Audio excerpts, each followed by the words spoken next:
It will be necessary to let this work of art play a few times in a row, just so you can appreciate exactly what you're witnessing.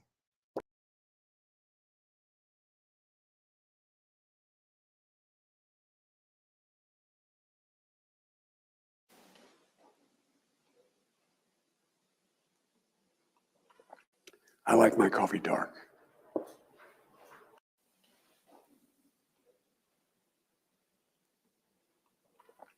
I like my coffee dark.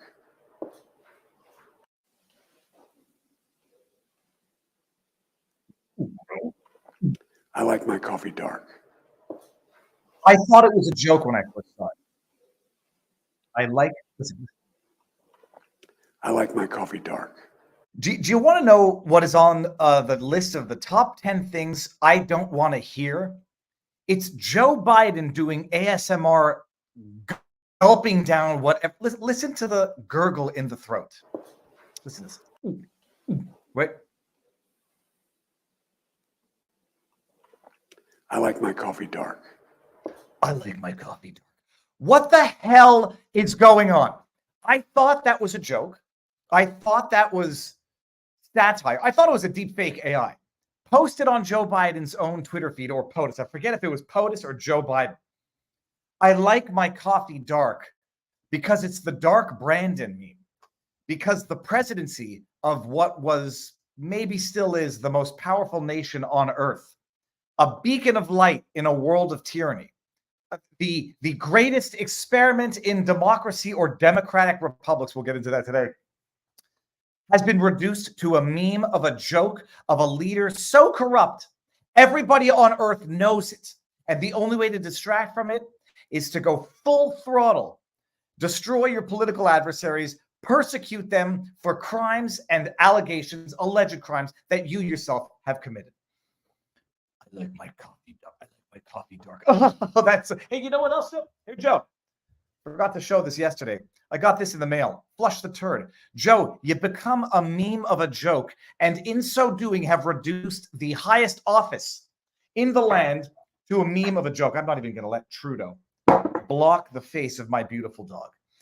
We've got one heck of a show today. For those of you who don't know, Garrett Ziegler, Marco Polo. I had listened to Garrett Ziegler. I didn't actually put the name and Marco Polo together until recently when I'm doing my due diligence on the guest. You may have heard him on such Twitter spaces as anything pertaining to the Biden crime, what is being referred to colloquially as the Biden crime syndicate. Holy crab apples. He produced the book, the memoir, the dossier, the full analysis of the Hunter Biden laptop from hell and all the correlative corruption. We're going to go over it today, but just, welcome everyone into the show. Just some classic highlights, people. Classic highlights from the interwebs, because we know when they persecute someone so hard.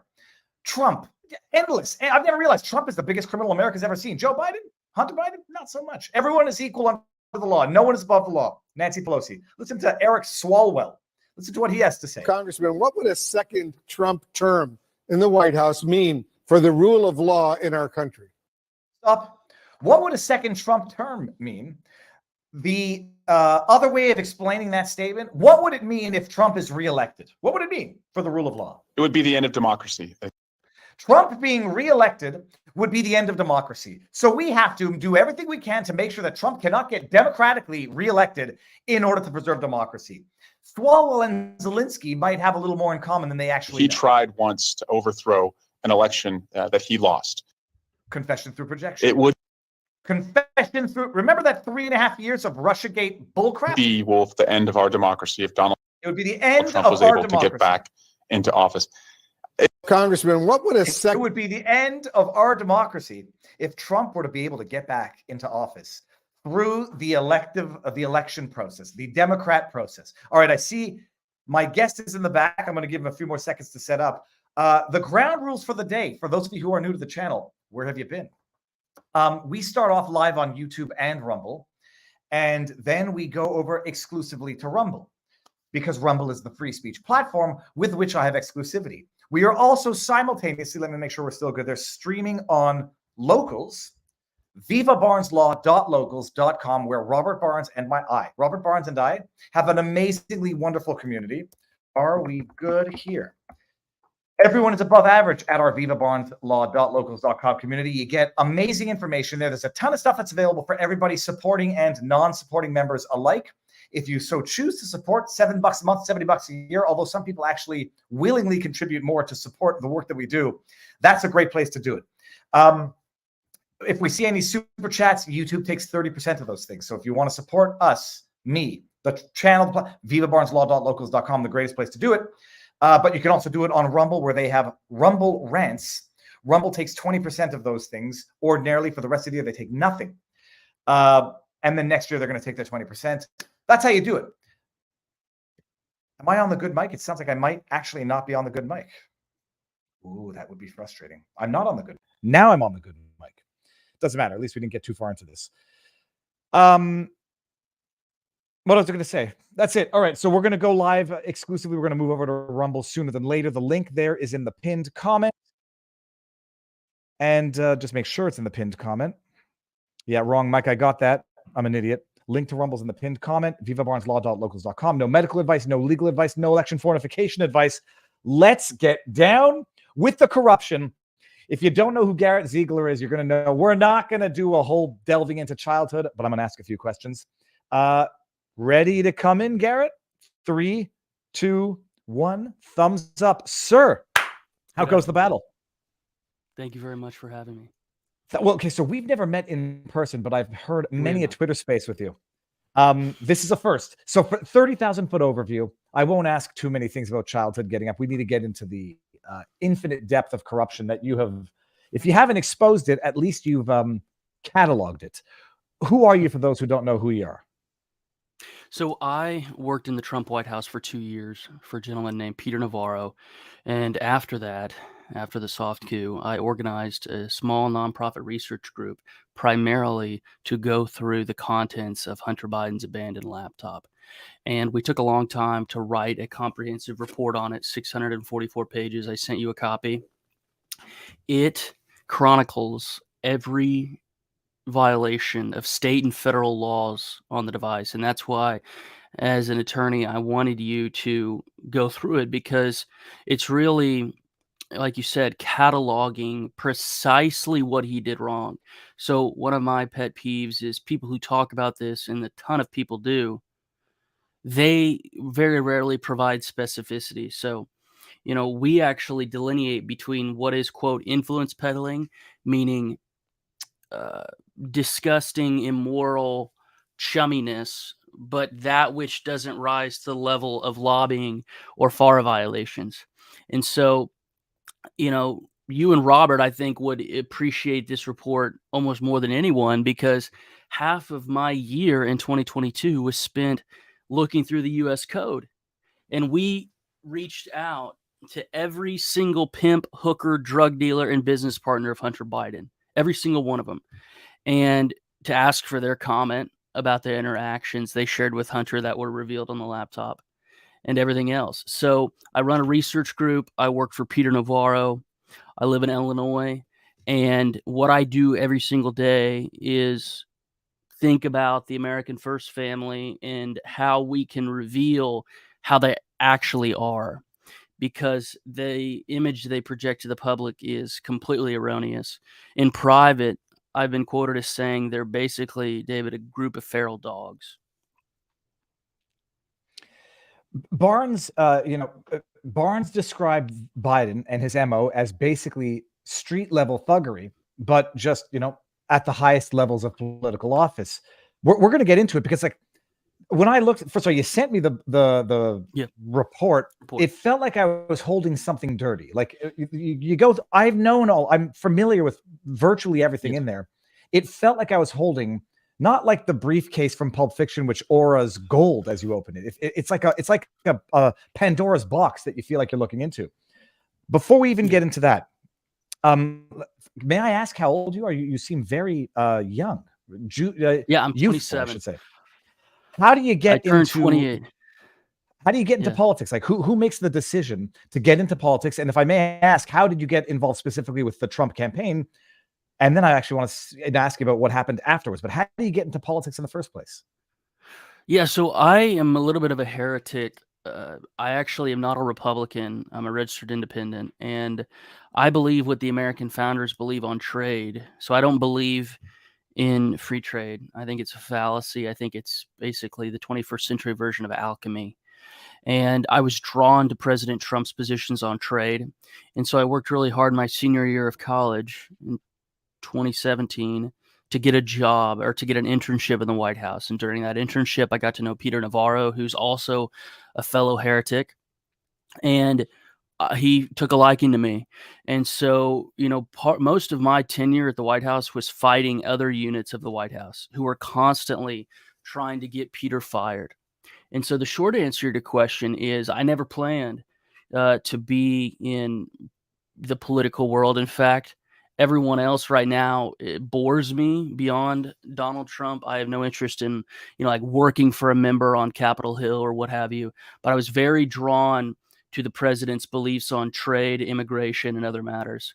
And so once I got to look through the laptop, I realized that the material on there, David, is exactly it's directly related to my interests because the Biden's involvements with the CCP are what interests me. If the Bidens were doing business with the Japanese or the English or the Brazilians, I wouldn't have taken that deep of interest. But my time at the White House was spent every single day thinking about what the Chinese are doing.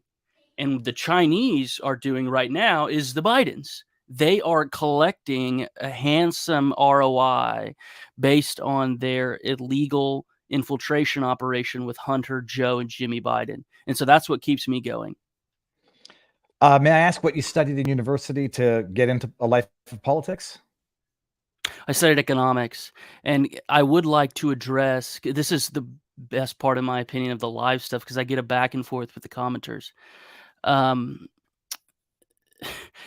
There was disagreement in the comments about the soybean tariffs. I would love to argue this because I believe in foreign tariffs only insofar as they're commensurate with the foreign wage, labor, and environmental arbitrage. And in fact, I would argue that they are the conservative position. You're not able to find one American founder who spoke against that. So my opposition really is not the Democrats or the Republicans. It's basically an intellectual class that gave birth to The Economist magazine, right? That was started in 1848 to go against the Corn Laws. So these are the issues that I care about. And I think if the Bidens even want to do the right thing, they couldn't, because the Chinese have them on a halter, basically. Yeah, I read the live chat as well, and there's some things that I'm not interested. There's some stuff in the chat that might be relevant for discussion. Yes. All right. So you study economics, you get involved in Trump. How does that happen? Does somebody pick you? Like, I don't know what they do. Like, say you want to join the Trump cabinet, and you say absolutely. Well, I wasn't on his campaign other than volunteering and knocking on doors. I was just purely informal supporter of his campaign. But I had a friend, a fellow small town kid from Illinois, get a job in the White House. And I said, I'm still in college. I really want to work with Peter. Well, ironically, he couldn't get me in with Peter during my internship. So I had to go in another division.